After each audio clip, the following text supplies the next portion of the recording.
Dacă Dumnezeu este alături de tine, nu contează cât sunt împotriva ta.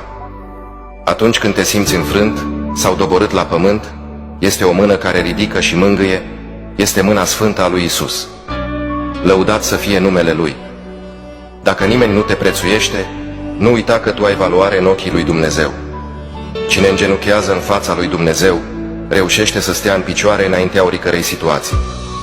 Apasă pe plusul de pe poza mea ca să fii binecuvântat.